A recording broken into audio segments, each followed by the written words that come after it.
Hi friends, आज का topic बहुत ही इम्पोर्टेंट होने वाला है।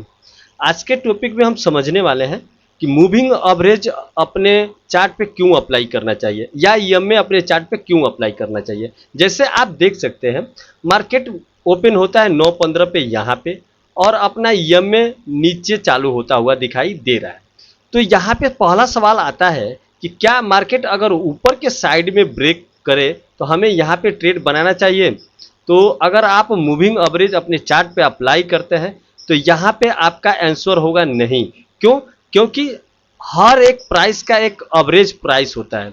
जैसे मान लीजिए हमने किसी मार्केट में गए और वहाँ पे हमने काजू खरीदा लगभग 1000 रुपये प्राइस पे, ठीक है, उसका प्राइस 1000 रुपये है। लेकिन इनकेस कभी वो प्राइस 2000 होता है तो हम क्या वहाँ पे उस प्राइस को मान लेंगे कि ये प्राइस सस्टेन होने वाला है या रुक जाएगा इस प्राइस पे ही ये जो काजू का रेट है? नहीं, इतना नहीं है, क्योंकि आपको पता है कि एक प्राइस इसका है 1000 रुपये। ठीक उसी प्रकार अगर आप अपने चार्ट पे ईएमए अप्लाई करते हैं, एक्सपोनेंशियल मूविंग एवरेज अप्लाई करते हैं, तो आपको कोई प्राइस बहुत ज़्यादा बढ़ के मिलेगा तो आपको पता चल जाएगा कि उस जो प्राइस अभी बढ़ा हुआ है वो सस्टेन नहीं करेगा, ओवरऑल एवरेज पॉइंट पे उसे आना पड़ेगा। जैसे आप देखिए मार्केट 9:15 पे यहाँ पे चालू होता दिखाई दे रहा है।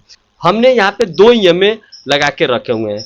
पहला ईएमए हमने 9 का लगा के रखा हुआ है, दूसरा 20 का। ये दोनों एवरेज प्राइस बताते हैं कि क्या प्राइस अभी मार्केट का चल रहा है। अगर मार्केट 24,000 पे ओपन होना चाहिए था, मैं एक एग्जाम्पल आपको समझा रहा हूं, लेकिन इनकेस कभी ये मार्केट 24,300 पे ओपन होता है लेकिन मूविंग एवरेज की प्राइस 24,050 पे है, तो अगर ऊपर के साइड में ब्रेकआउट मिलता है तो उस ब्रेकआउट को हम इग्नोर कर देंगे।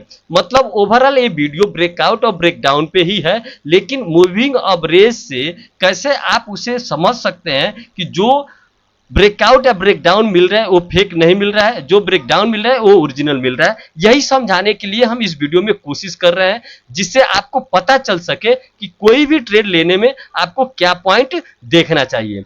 तो हमने यहाँ पे देखा कि जब मार्केट ओपन हुआ 24,300 पे, लेकिन अपना जो ईएमए 9 का है वो दिखा रहा है 50, 24,050 इसका प्राइस होना चाहिए।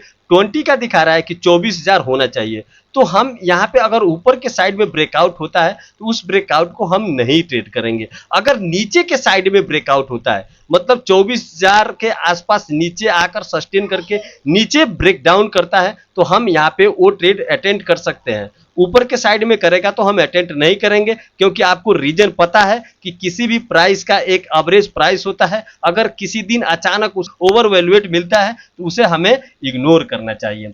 ठीक उसी प्रकार अगर मान लीजिए मार्केट यहाँ पे, अब हम थोड़ा आगे आते हैं जिससे आपको समझ में आ सके। अब यहाँ पे मार्केट क्या किया है, ऊपर से नीचे की तरफ आया। मान लीजिए वहां पे 24,000 था, यहाँ पे वो 23,000 पे आ गया मार्केट। और अपना जो ईएमए है वो हमें बता रहे हैं ओरिजिनल प्राइस होना चाहिए 23,800 और मार्केट नीचे काम कर रहा है 23,000 पे। तो क्या यहाँ पे हम कोई नीचे की साइड में ब्रेकआउट होगा, ब्रेकडाउन होगा तो हम उसे अटेंड करेंगे? नहीं। आंसर यहाँ पे ये आता है कि हम उस प्राइस को नीचे की साइड में अगर ब्रेक करता है, मतलब और नीचे जाता है 22,900 के आसपास जाता है, तो हम वहां पे नहीं अटेंड करेंगे। अगर ऊपर के साइड में अगर 23,800 के 23,000 के ऊपर साइड में ब्रेक करता है, हम उसे अटेंड कर सकते हैं। तो वीडियो बनाने का मकसद यही था कि आप मार्केट में जो ओवर वैल्यूएट प्राइस पे लेते हैं तो आप अपने चार्ट पे इंडिकेटर को अप्लाई करके बहुत ही इजी और आसान तरीके से समझ सकते हैं कि जो प्राइस अगर ओवर वैल्यूएट है तो उसका ओरिजिनल प्राइस क्या होगा। ये जो इंडिकेटर आप देख रहे हैं, हम दो इंडिकेटर लगाए हुए हैं, पहला हमारा 9 का है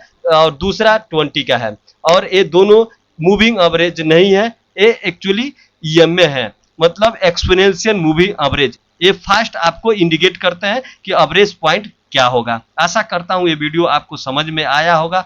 अगर आपको कोई डाउट हो रहा है तो कमेंट सेक्शन में जरूर आप अपना डाउट क्लियर कीजिए, हम हर कमेंट का जवाब देते हैं। आप हमारे चैनल पे नए हैं तो चैनल को सब्सक्राइब कर लीजिए।